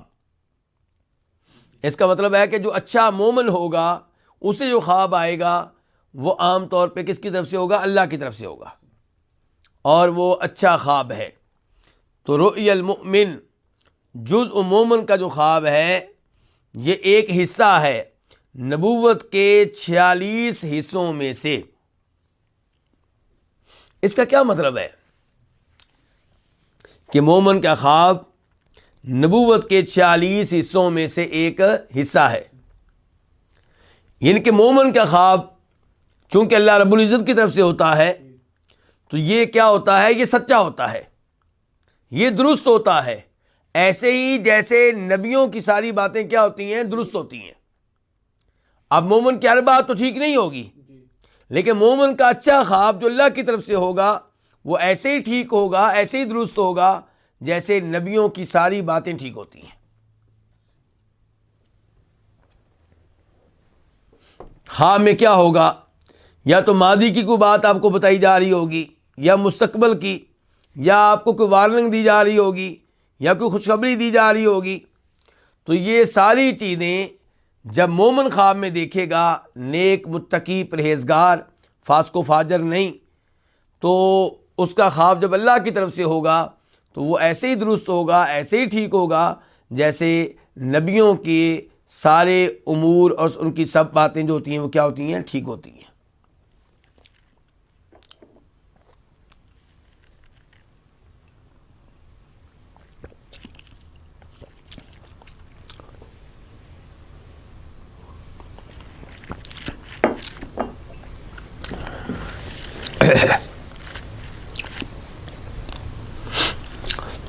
اس کے بعد باب نمبر 2، باب من رأى النبی صلی اللہ علیہ وسلم فی المنام۔ یہ باب ہے اس شخص کے بارے میں جس نے خواب میں کس کو دیکھا؟ نبی علیہ الصلوۃ والسلام کو دیکھا۔ حدیث نمبر 1239، 1239۔ اس حدیث کو روایت کرنے والے امام بخاری ہیں۔ عن ابی سعید الخدری سمع النبی صلی اللہ علیہ وسلم یقول، روایت ہے جناب ابو سعید خدری رضی اللہ تعالیٰ عنہ سے کہ انہوں نے سنا نبی صلی اللہ علیہ وسلم سے، یقول کہ آپ فرما رہے تھے، من رآنی فقد رأى الحق، جس نے مجھے دیکھا اس نے حق دیکھا، یعنی کہ جس نے خواب میں مجھے دیکھا اس نے سچا خواب دیکھا ہے، یعنی کہ اس نے واقعی مجھے دیکھا ہے۔ جس نے مجھے خواب میں دیکھا فقد رأى الحق، اس نے حق دیکھا ہے، یعنی کہ اس نے سچا خواب دیکھا ہے۔ فإن الشیطان لا یتکوننی، کیونکہ شیطان میرے جیسا نہیں بن سکتا، شیطان میرا روپ اختیار نہیں کر سکتا، شیطان میری شکل میں نہیں آ سکتا۔ اس حدیث کو دھیان سے سمجھ لینا چاہیے۔ اس حدیث کی وجہ سے بہت سے لوگ جو اس حدیث کو صحیح سمجھ نہیں سکے گمراہ ہوئے ہیں۔ ہوتا کیا ہے، کئی لوگ دعویٰ کر دیتے ہیں کہ میں نے خواب میں نبی علیہ السلام کو دیکھا اور آپ یوں کہہ رہے تھے۔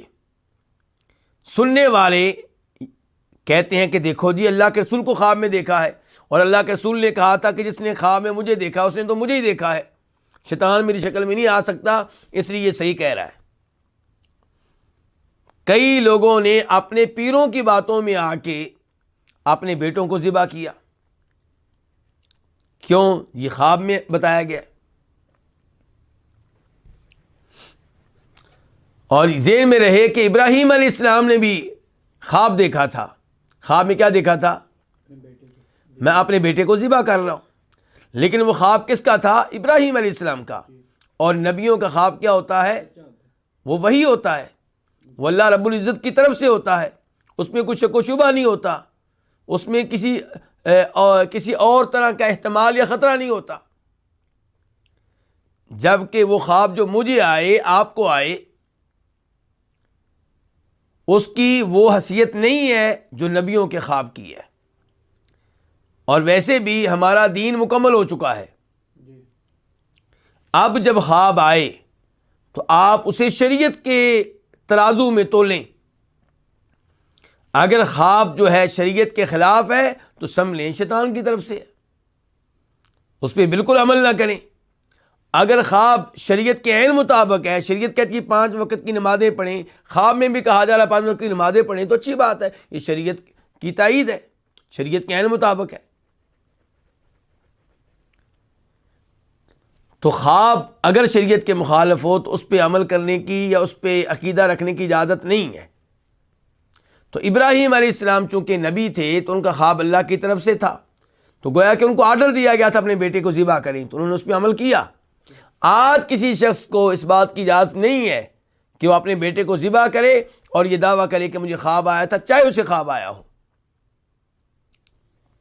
بلکہ یہاں پہ میں یہ بتانا چاہوں گا کہ امام نووی اور قاضی یاز یہ دونوں ذکر کرتے ہیں کہ علماء کرام کا اس بات پہ اتفاق ہے کہ جب شعبان کے 29 دن گزر جائیں،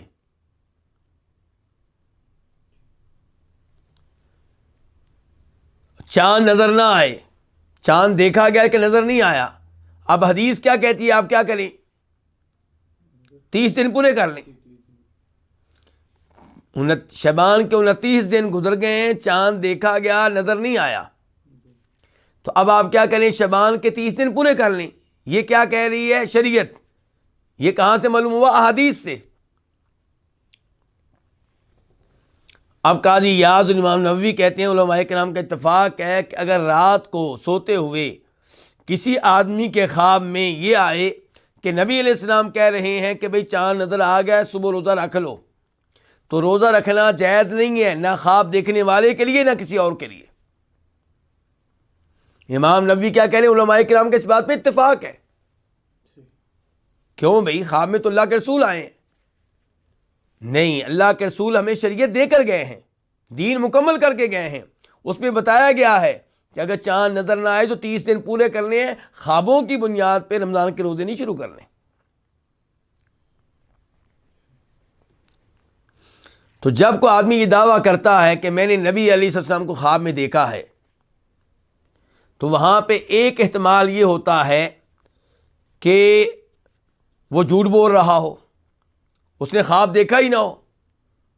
ہمارے پاس تو کوئی ایسا تھرمامیٹر نہیں ہے جس سے ہم چیک کر سکیں کہ اس نے خواب دیکھا بھی ہے کہ نہیں دیکھا۔ ہو سکتا ہے شہرت حاصل کرنے کے لیے، اپنے آپ کو بطور پیر مشہور کرنے کے لیے جھوٹ بول رہا ہو۔ دوسرے نمبر پہ ہم فرض کر لیتے ہیں کہ اس نے سچ کہا ہے، تو ہمیں اس بات کی گارنٹی کون دے گا کہ خواب میں اس کے پاس اللہ کے رسول آئے تھے، شیطان نہیں تھا صلی اللہ علیہ وسلم؟ آپ کہیں گے کہ حدیث اللہ کے رسول نے کہا تھا کہ جس نے خواب میں مجھے دیکھا اس نے مجھے ہی دیکھا، شیطان میری شکل میں نہیں آ سکتا۔ تو میں یہ کہوں گا کہ حدیث کا معنی دھیان سے سمجھیں۔ اللہ کے رسول یہ کہنا چاہ رہے ہیں کہ جس نے مجھے دیکھا اس نے مجھے ہی دیکھا ہے، یعنی کہ اگر کوئی خواب میں مجھے میرے ہولیے میں دیکھتا ہے، میری شکل و صورت میں دیکھتا ہے، تو میری شکل و صورت میں شیطان نہیں آ سکتا، لیکن تیسری شکل میں آ کے میرے بھائیوں شیطان دھوکہ دے سکتا ہے۔ آپ کی شکل میں آ کے دھوکہ نہیں دے سکتا، کسی اور شکل میں آ کے کہہ سکتا ہے کہ میں نبی بول رہا ہوں۔ اللہ رب العزت نے شیطان کو یہ طاقت نہیں دی کہ آپ کی شکل میں آ کے دھوکہ دے۔ اسی لیے امام ابن سیرین رحمہ اللہ ایسی حدیث کے بارے میں کہتے ہیں جن حدیث میں آتا ہے کہ اللہ کے رسول نے فرمایا کہ جس نے خواب میں مجھے دیکھا اس نے مجھے ہی دیکھا ہے، شیطان میری شکل میں نہیں آ سکتا۔ امام ابن سیرین کہتے ہیں جب آپ کو آپ کی شکل میں دیکھا ہو، اذا رآہ فی صورتہ، یہ امام بخاری ان کا قول نکل کرتے ہیں، کن کا؟ امام ابن سیرین کا، کہ یہ تب ہوگا جب اس نے آپ کو واقعی آپ کی شکل میں دیکھا ہو، کسی اور شکل میں نہ دیکھا ہو۔ امام حاکم روایت کرتے ہیں مستدرک میں، عبداللہ ابن عباس کے پاس ایک آدمی آیا، کہا کہ میں نے نبی علیہ السلام کو خواب میں دیکھا ہے، تو کہا بھی حلیہ بیان کرو، جس کو خواب میں دیکھا تھا اس کو حلیہ بیان کرو۔ حلیہ بیان کیا گیا تو عبداللہ ابن عباس نے کہا کہ واقعی تو نے اللہ کے رسول کو دیکھا ہے۔ عبداللہ ابن عباس کے سوال کرنے سے ہم کیا نتیجہ اخذ کر سکتے ہیں؟ کہ دھوکہ ہو سکتا ہے۔ تو جو آپ کو خواب میں دیکھے وہ پھر دیکھے کہ اللہ کے رسول کا حلیہ تھا کیا۔ ایک صاحب نے دعویٰ کیا کہ میں نے اللہ کے رسول کو دیکھا ہے، پوچھنے والوں نے پوچھا اللہ کے رسول کو تو نے خواب میں دیکھا ہے تو بتاؤ کیا حلیہ تھا، کیا شکل و صورت تھی آپ کی؟ کہنے لگا جی داڑھی سفید تھی، دودھ کی طرح سفید، نورانی۔ تو خواب سننے والے نے کہا کہ تمہیں دھوکہ ہو گیا ہے، کیونکہ نبی علیہ السلام کی داڑھی میں 11 سے زائد سفید بال نہیں تھے، تو یہ اللہ کے رسول نہیں ہیں جن کو تم نے دیکھا، کوئی اور ہیں۔ تو اس لیے اس عمل کا خیال رکھا جائے۔ حدیث کا مطلب کیا ہے کہ اگر کوئی واقعی آپ کی شکل میں آپ کو خواب میں نظر آئے تو وہ پھر آپ ہی ہیں، لیکن اگر کوئی تیسری شکل میں نظر آئے تو شیطان ہو سکتا ہے۔ کیا دنیا میں کئی لوگوں نے نبی ہونے کا دعویٰ نہیں کیا؟ تو ایسے ہی خواب میں معاملہ ہے۔ تو من رآنی فقد رأى الحق، جس نے مجھے دیکھا تو یقیناً اس نے حق دیکھا ہے، سچا خواب دیکھا ہے۔ فإن الشیطان لا يتکوننی، کیونکہ شیطان میری شکل میں نہیں آ سکتا، میرے جیسا نہیں بن سکتا۔ یہاں پہ ایک اور بات بھی آپ سے شیئر کرنا چاہوں گا کہ نبی علیہ الصلوۃ والسلام کو آپ نے خواب میں دیکھ لیا، اگر واقعی دیکھا ہے تو یہ بہت بڑا اعزاز ہے، بہت بڑی سعادت ہے۔ اس پہ آپ عاجزی کا مظاہرہ کریں، اللہ کا شکر ادا کریں۔ لوگوں کو بتانے کی کیا ضرورت ہے؟ اس کے لیے مجمع لگانا، جلسے قائم کرنا اور بتانا اللہ کے رسول میرے پاس آئے تھے، آپ کیا چاہتے ہیں؟ یہیں سے پتہ چل جاتا ہے کہ آپ کیا کھیل کھیل رہے ہیں۔ شیخ البانی رحمہ اللہ بہت بڑے محدث ہیں، ان کا کلپ آج بھی یوٹیوب پہ موجود ہے، جس میں کوئی ان سے کہہ رہا ہے کہ شیخ صاحب میں نے خواب دیکھا ہے، خواب میں نبی علیہ الصلوۃ والسلام آپ کے بارے میں یہ بشارت دے رہے ہیں، یہ خوشخبری دے رہے ہیں۔ تو شیخ البانی رحمہ اللہ چونکہ علماء حق میں سے ہیں، وہ یہ بات سننے کے بعد رونا شروع کر دیتے ہیں، سسکیاں لیتے ہیں اور روتے ہی چلے جاتے ہیں۔ اس کے بعد ان سے کوئی بات نہیں ہو سکی، اور کبھی ایسا نہیں ہوا کہ انہوں نے اس خواب کو استعمال کیا اور شہرت حاصل کرنے کے لیے، لوگوں سے کچھ لینے کے لیے، شہرت بٹورنے کے لیے، نہیں، کچھ ایسا نہیں کیا انہوں نے۔ تو یہ طریقہ ہوتا ہے کہ ان کا علماء حق کا۔ تو اگر کسی کے خواب میں کوئی آئے جو نبی ہونے کا دعویٰ کر رہا ہو، اس کو چاہیے کہ وہ صحیح احادیث کی روشنی میں یہ پتہ کرے کہ نبی علیہ الصلوۃ والسلام کا حلیہ کیا تھا۔ اور اس موضوع پہ یہ بھی بتا دوں، ایک کتاب ہے باقاعدہ امام ترمذی کی، شمائل الترمذی، کیا نام ہے؟ شمائل الترمذی، ایک کتاب ہے جس میں امام ترمذی نے احادیث کی روشنی میں نبی علیہ السلام کی صفات، آپ کی عادات، آپ کی خصال ذکر کی ہیں، آپ کا حلیہ وغیرہ ذکر کیا ہے۔ اس کتاب کا مطالعہ کرنا چاہیے، جس سے آپ کو پتہ چلے گا کہ نبی علیہ الصلوۃ والسلام کیسے تھے۔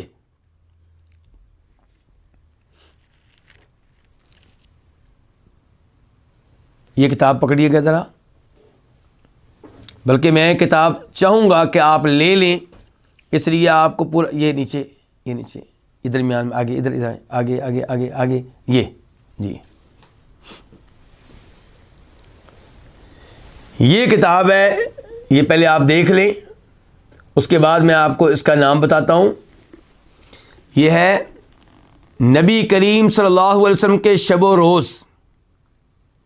یہ شیخ البانی رحمہ اللہ کی کتاب ہے، بنیادی طور پہ تو امام ترمذی کی ہے، پھر اس کے اوپر کام کیا ہے شیخ البانی رحمہ اللہ نے، اور اس کتاب کا ترجمہ کرنے والے ابو انس محمد یحییٰ گوندلوی ہیں، اور جس مکتبے کی طرف سے چھپی ہے اس کا نام ہے مکتبہ بیت السلام، ریاض میں اس کی برانچ موجود ہے۔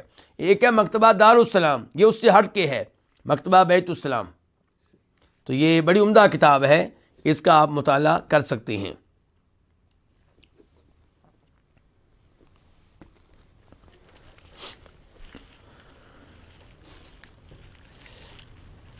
اس کے بعد باب نمبر 3، باب اذا رأى ما یکرہ۔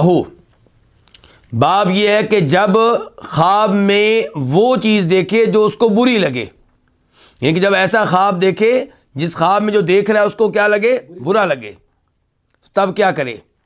حدیث نمبر 1240 1240 خا، اس حدیث کو روایت کرنے والے امام کون ہے؟ امام بخاری۔ عن ابی سعید الخدری انہ سمع النبی صلی اللہ علیہ وسلم یقول، روایت ہے جناب ابو سعید خدری رضی اللہ تعالیٰ عنہ سے، انہوں نے سنا نبی علیہ الصلوۃ والسلام سے، آپ فرما رہے تھے کہ اذا رأى احدکم رؤیا یحبها، جب تم میں سے کوئی ایسا خواب دیکھے جس کو وہ پسند کرے، جس کو وہ کیا کرے؟ پسند کرے، فإنما هي من اللہ، تو سوائے اس کے نہیں، یہ کس کی طرف سے ہے؟ اللہ کی طرف سے ہے۔ فلیحمد اللہ علیہا، تو اس کی وجہ سے اس پہ اللہ کی حمد و ثنا بیان کرے، ولیحدث بہا، اور چاہیے کہ اس کے بارے میں بتائے، اس کے بارے میں گفتگو کرے، لوگوں سے تذکرہ کرے اس کا۔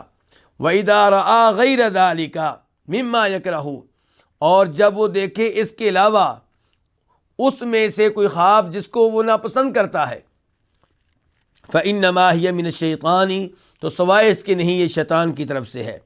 فلیستعذ من شرها، پس چاہیے کہ اس کے شر سے پناہ مانگے، ولا یذکرها لأحد، اور اس کا تذکرہ کسی سے نہ کرے، فإنها لا تضر، کیونکہ یہ اس کو نقصان نہیں دے سکے گا۔ یہ تھا حدیث کا ترجمہ۔ اب اس کے اوپر غور کرتے ہیں۔ ایک تو یہ کہ کہا گیا ہے کہ اگر اچھا خواب دیکھے تو اللہ کی طرف سے ہے، برا خواب دیکھے تو شیطان کی طرف سے ہے۔ تو کیا اچھے خواب کا خالق اللہ اور برے خواب کا خالق نعوذ باللہ شیطان ہے؟ کیا دو خالق ہیں؟ اگر ہم ایسا عقیدہ رکھیں گے، یہ تو معتزلہ کا عقیدہ ہو گیا، جو گمراہ لوگ ہیں۔ وہ کہتے ہیں کہ اللہ تعالیٰ شر کے خالق نہیں ہے۔ ہمارا عقیدہ یہ ہے کہ اللہ تعالیٰ خیر کے بھی خالق، شر کے بھی خالق، دو خالق نہیں ہے، خالق ایک ہی ہے۔ تو خالق نے ہی ابلیس کو پیدا کیا، اور آج ہم جو غلط کام کرتے ہیں ان کا خالق کون ہے؟ اللہ تعالیٰ۔ لیکن اللہ رب العزت نے ہمیں ارادہ دیا ہے کہ ہم یہ گناہ کرنا چاہتے ہیں تو کر لیں، نہیں کرنا چاہتے تو نہ کریں۔ اللہ نے ہمیں مشیت دی ہے، ارادہ دیا ہے، لیکن ہماری مشیت، ہمارا ارادہ اللہ کے ارادے کے تابع ہے، مستقل نہیں ہے۔ اللہ نے ہمیں مشیت دی، ارادہ دیا کہ یہ اچھے کام کرو گے جنت میں جاؤ گے، غلط کام کرو گے جہنم میں جاؤ گے۔ یہ میرے نبی کی پیروی کرنا چاہتے ہو تو نبی کی پیروی کر لو، شیطان کی کرنا چاہتے ہو شیطان کی کر لو۔ بتا دیا نبی تمہارے خیر خواہ، شیطان تمہارا دشمن، شیطان کی پیروی کرو گے جہنم میں جاؤ گے۔ تو اللہ نے ہمیں ارادہ دیا ہے، اختیار دیا ہے، اور جن امور میں ہمارا اختیار نہیں ہے ان میں ہمارا حساب کتاب بھی نہیں ہوگا۔ مثال کے طور پہ کسی کا رنگ اگر اچھا نہیں ہے تو اس سے سوال نہیں ہوگا تمہارا رنگ برا کیوں تھا۔ کوئی اگر لنگڑا تھا، نابینا تھا، یہ سوال نہیں ہوگا تو لنگڑا کیوں تھا، نابینا کیوں تھا، کیونکہ یہ چیزیں اس کے اختیار میں نہیں تھیں۔ کسی کا ہاتھ کانپتا ہے، راشا کی بیماری ہے، اس سے سوال نہیں ہوگا تجھے راشا کی بیماری کیوں لگی تھی، کیونکہ یہ چیز اس کے اختیار میں نہیں ہے۔ لیکن گناہ کرنا، نیکی کرنا، یہاں پہ اللہ نے اختیار دیا ہے بندے کو۔ یہاں پہ اگر کوئی گناہ کرے گا تو اس سے حساب کتاب ہوگا۔ لیکن ایسا نہیں ہے کہ انسان گناہ کرے اللہ کی مشیت کے بغیر، یہ ممکن ہی نہیں ہے۔ لیکن یاد رکھیے گا، مشیت اور چیز ہے، اللہ کی رضا اور چیز ہے۔ اللہ راضی ہوتے ہیں جب ہم نیکی کریں، جب گناہ کریں تو اللہ اس پہ راضی نہیں ہے۔ اللہ کی محبت، اللہ کی رضا گناہ کرنے میں نہیں ہے، لیکن اللہ کا ارادہ وہ ہر عمل میں ہے۔ یعنی کہ ایسا ممکن نہیں ہے کہ اللہ کے ارادے کے بغیر دنیا میں جو مرضی ہوتا رہے۔ میں ہلکی سی ایک مثال دوں گا تاکہ آپ معاملے کو سمجھ جائیں۔ مثال کے طور پہ ایک والد نہیں چاہتا کہ اس کا بیٹا نماز کے وقت سویا رہے، لیکن بیٹا سویا رہتا ہے، باپ کچھ نہیں کر پاتا۔ کیا باپ کا ارادہ ہوتا ہے کہ سویا رہے؟ نہیں۔ باپ کی مشیت ہوتی ہے کہ سویا رہے؟ بالکل نہیں۔ باپ چاہتا ہے یہ اٹھے، یہ جائے، نماز پڑھے، لیکن باپ کا بس نہیں چلتا، باپ کا بس نہیں چلتا۔ تو ہم نعوذ باللہ اللہ تعالیٰ کے بارے میں یہ نہیں سوچ سکتے کہ انسان گناہ کرتا ہے، جرائم کرتا ہے، اور اللہ رب العزت کا ارادہ ہی نہیں ہے، یعنی کہ نعوذ باللہ اللہ کے ارادے کے خلاف کام ہو رہا ہے۔ ایسا نہیں ہے۔ اللہ نے خود اختیار دیا، ارادہ دیا، مشیت دی، یہ کرنا یہ کر لو، وہ کرنا وہ کر لو، بتا لیکن دیا۔ گناہ کرو گے تو میں اس پہ راضی نہیں ہوں، گناہ کرو گے تو میں اس کام سے محبت نہیں کرتا۔ میری محبت کیا ہے؟ نیکی کرو۔ تو یہاں پہ یہ جو کہا گیا ہے کہ خواب جو ہے برا شیطان کی طرف سے ہے، تو میں بتا رہا ہوں کہ شیطان اس خواب کا خالق نہیں ہے۔ لیکن ایک اصول ہے کہ عام طور پہ غلط کاموں کی نسبت الگ سے اللہ کی طرف نہیں کی جاتی۔ غلط کاموں کی نسبت الگ سے اللہ کی طرف نہیں کی جاتی، احترام کے طور پہ۔ ورنہ اللہ ہی اس کے خالق ہے. اور شیطان چونکہ گناہوں میں سبب ہوتا ہے، گناہ جب ہم کرتے ہیں اس کا شیطان خالق نہیں ہے لیکن سبب ہے، وسوسہ ڈالتا ہے. خواب کا بھی یہی معاملہ ہے، برے خواب میں بھی اس کے وسوسے ہوتے ہیں، تو اس لیے اس کی نسبت شیطان کی طرف کی گئی ہے. ورنہ خالق ہر خواب کے کون ہے؟ اللہ رب العزت. تو ایک تو یہ مسئلہ واضح کرنا ضروری تھا یہاں پہ. اس کے علاوہ اچھا خواب آئے تو کیا کہا گیا؟ اللہ کی حمد و ثنا بیان کریں. وَلْيُحَدِّثْ بِهَا، اور آپ اس کا تذکرہ کر سکتے ہیں. اور مسلم شریف کی ایک حدیث میں آیا ہے کہ وَلَا يُخْبِرْ إِلَّا مَنْ يُحِبْ، اچھا خواب اسی کو بتائیں جو آپ کا خیر خواہ ہے، جس سے آپ کو محبت ہے. تو اس لیے اچھا خواب بھی ایسا نہیں ہے کہ آپ ہر ایک کو بتاتے پھریں، ان کو بتائیں جن سے آپ کو محبت ہے.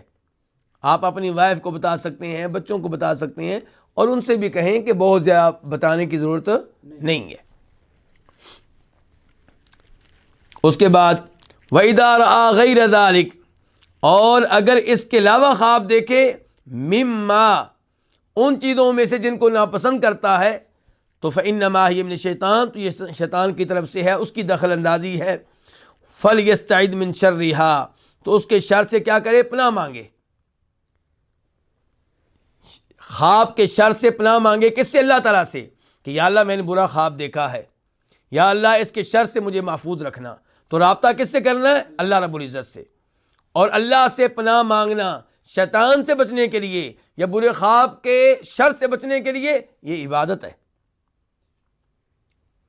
تو اللہ تعالیٰ سے پناہ مانگنی چاہیے، اور اللہ ہی صحیح معنوں میں اللہ ہی اس قسم کے شر سے محفوظ کر سکتا ہے انسان کو. وَلَا يَذْكُرْهَا لِأَحَدٍ، اور یہ برا خواب کسی سے ذکر نہ کرے. فَإِنَّهَا لَا تَضُرُّهُ، اگر یہ چیزیں جو شریعت نے بتائی ہیں، جو تعلیمات شریعت نے دی، ان پہ عمل کریں گے تو برا خواب آپ کو نقصان نہیں دے گا. شریعت نے کیا تعلیمات دی ہیں؟ کہ اللہ سے رجوع کریں اس کے شر سے بچنے کے لیے، اور اس کا تذکرہ کسی سے نہ کریں. مزید کیا تعلیمات ہیں جب آپ برا خواب دیکھیں؟ تو وہ اس حدیث میں آ رہی ہیں جو اس کے بعد ابھی ہم پڑھیں گے. حدیث نمبر 1241 1241 میم. اس حدیث کو روایت کرنے والے امام کون ہے؟ امام مسلم. عن جابر عن رسول اللہ صلی اللہ علیہ وسلم انہ قال، روایت ہے جناب جابر بن عبداللہ رضی اللہ تعالیٰ عنہما سے. وہ روایت کرتے ہیں کس سے؟ رسول اللہ صلی اللہ علیہ وسلم سے، کہ بے شک آپ نے فرمایا اذا رأى احدکم الرؤیا یکرہھا، جب تم میں سے کوئی ایسا خواب دیکھے جس کو وہ ناپسند کرتا ہے، فلیبصق عن یسارہ ثلاثا، تو اس کو چاہیے کہ اپنی بائیں جانب 3 بار تھوکے. اور تھوکنے سے یہاں کیا مراد ہے؟ آگے آیا وَلْيَسْتَعِذْ بِاللَّهِ مِنَ الشَّيْطَانِ الرَّجِيمِ، اور چاہیے کہ اللہ سے پناہ مانگے شیطان سے بچنے کے لیے 3 بار. ان کے 3 بار کیا پڑے گا؟ اعوذ باللہ من الشیطان الرجیم، اعوذ باللہ من الشیطان الرجیم، اعوذ باللہ من الشیطان الرجیم، پھر 3 بار بائیں جانب تھوکے. دیگر روایات کی روشنی میں ہم کہیں گے کہ یہاں تھوکنے سے مراد یہ ہے کہ پھونک مارے اپنی بائیں جانب، جس میں ہلکی ہلکی کیا ہوگی؟ تھوک ہوگی، جس میں ہلکا ہلکا لعاب ہوگا، تھوک کے ذرات ہوں گے. وَلْيَتَحَوَّلْ عَنْ جَنْبِهِ الَّذِي كَانَ عَلَيْهِ، اور چاہیے کہ اپنی اس کروٹ کو بدل لے، اپنے اس پہلو کو بدل لے جس کے اوپر اب ہے. اگر آپ دائیں جانب لیٹے ہوئے ہیں اور یہ خطرناک خواب آیا ہے، برا خواب آیا ہے، تو آپ اپنی بائیں جانب پہ ہو جائیں، اور اگر بائیں جانب تھے تو آپ کس جانب ہو جائیں؟ دائیں جانب ہو جائیں. تو آپ نے برا خواب آنے پہ کیا کچھ کرنا ہے؟ ایک تو 3 دفعہ کیا پڑھنا ہے؟ اعوذ باللہ من الشیطان الرجیم. پھر آپ نے اپنی بائیں جانب کیا کرنا ہے؟ پھونک مارنی ہے، اور اس میں ہلکی ہلکی کیا ہوگی؟ تھوک ہوگی. اور پہلو بدل لینا ہے، اور کسی سے اس کا تذکرہ نہیں کرنا. اور ایک اور حدیث سے پتہ چلتا ہے کہ پھر آپ اٹھ کے نماز پڑھیں، اٹھ کے آپ کیا کریں؟ نماز پڑھیں.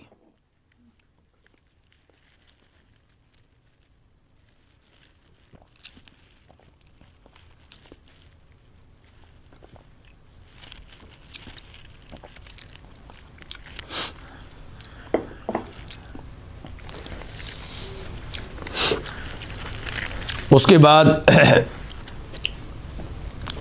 باب نمبر 4، باب المبشرات، خوشخبری دینے والی چیزیں، خوشخبری دینے والی چیزیں۔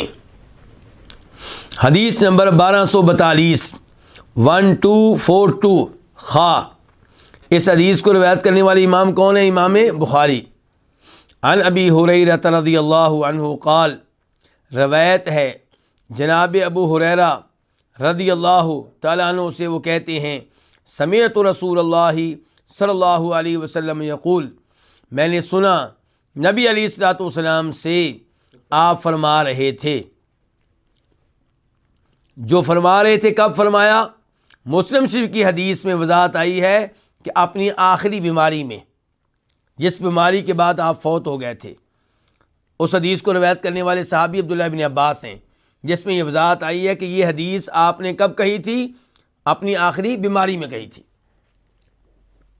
تو آپ کیا فرما رہے تھے؟ ابو ہریرہ کہتے ہیں آپ کہہ رہے تھے لم یبق من النبوۃ الا المبشرات،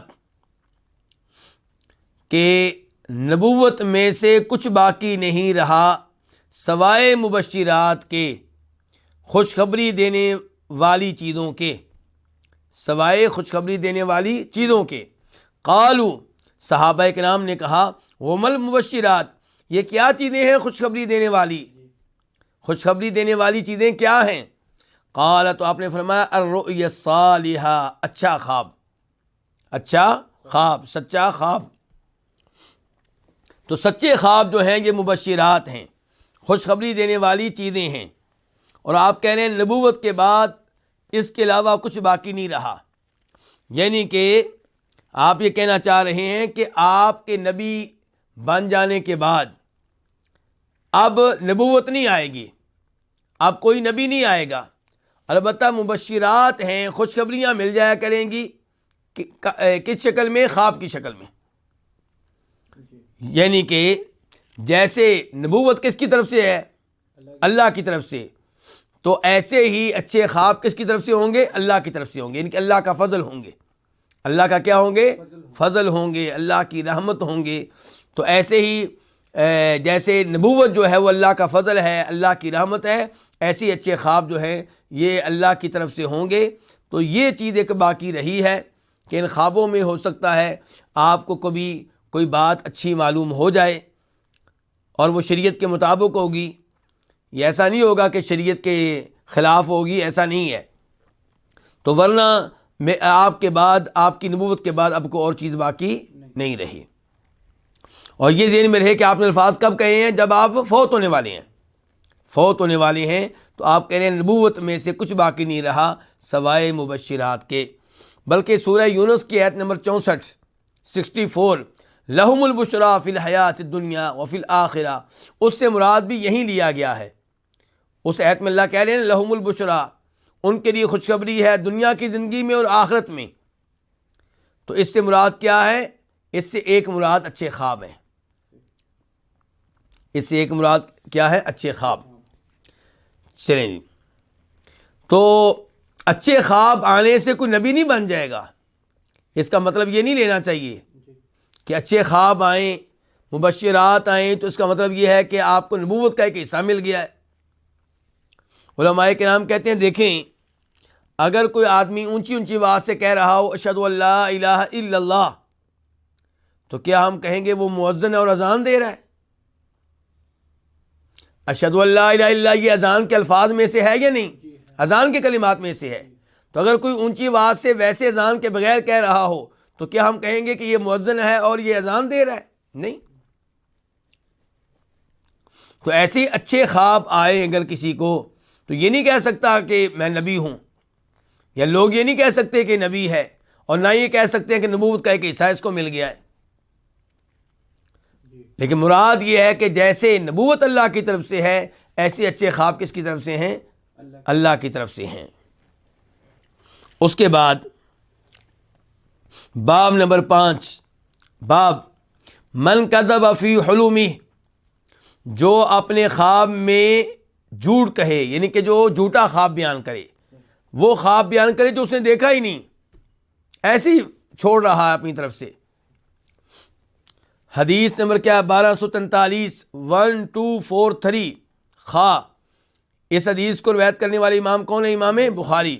عن ابن عباس، روایت ہے جناب عبداللہ ابن عباس رضی اللہ تعالی عنہما سے، وہ روایت کرتے ہیں نبی علیہ الصلوۃ والسلام سے کہ آپ نے فرمایا من تحلم بحلوم لم یرا کلف ان یعقد بین شعیرتین، جو کوئی ایسا خواب بیان کرے جو اس نے نہیں دیکھا تو کلفا، اسے پابند کیا جائے گا اس بات کا کہ جو کے 2 دانوں کے مابین گرہ لگائے۔